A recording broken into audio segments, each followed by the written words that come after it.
સુરત જિલ્લા ભારતીય જનતા પાર્ટીના પ્રમુખ પદ માટે 16 ઉમેદવારી પત્ર ભરાયા. સંગઠન પર્વ 2024 માંગ સુરત જિલ્લા ભારતીય જનતા પાર્ટી કાર્યાલય શ્રી કમલમ બારડોલી ખાતે ચૂંટણી અધિકારી શ્રી ડો.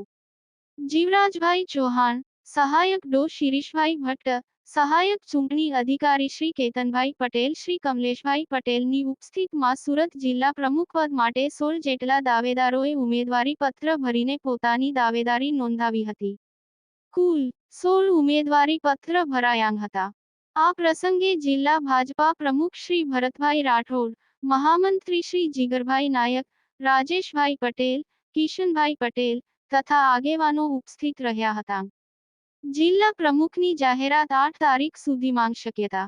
પ્રદેશ અધ્યક્ષના નામની જાહેરાત 14-15 જાન્યુઆરી સુધીમાં થવાની શક્યતા. જ્યારે રાષ્ટ્રીય અધ્યક્ષના નામની 18-24 જાન્યુઆરી સુધીમાં નામ જાહેર થાય એવી શક્યતા.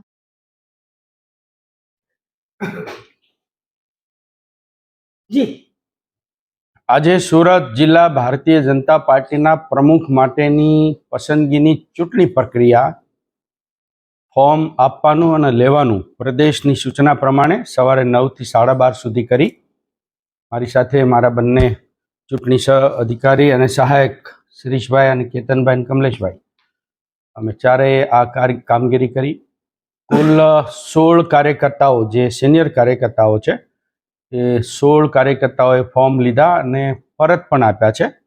અને 16 કાર્યકર્તાઓ જેણે ફોર્મ ભર્યા છે એ બધા ભારતીય જનતા પાર્ટીના નિર્દેશ કરેલા ક્રાઇટેરિયા પ્રમાણે મંજૂર થાય એવા છે, એટલે બધાના મંજૂર કર્યા છે.